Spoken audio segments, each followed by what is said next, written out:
Salam, efirdə xəbərlərdir. Azərbaycanın müxtəlif rayonlarında yaşayan 40 şagirdin məktəbdən yayınaraq dini təhsilə cəlb olunduğu iddia edilir.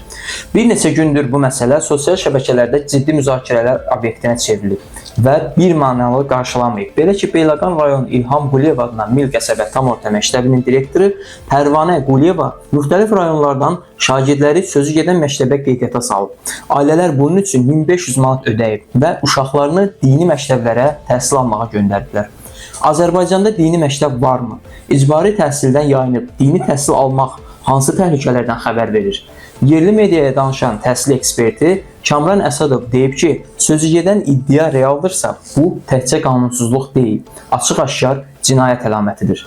Bu uşaqlar hansı dini təhsil müəssisələrinə göndəriliblər? Rəsmi dövlət qeydiyyatında olan yalnız Bakı İslam Kolleci var.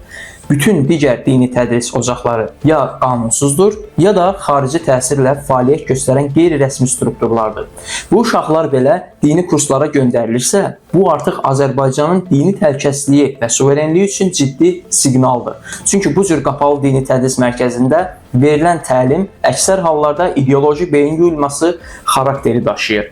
Bu tədris nə dövlət proqramına, nə də milli təhsil standartlarına uyğun gəlir.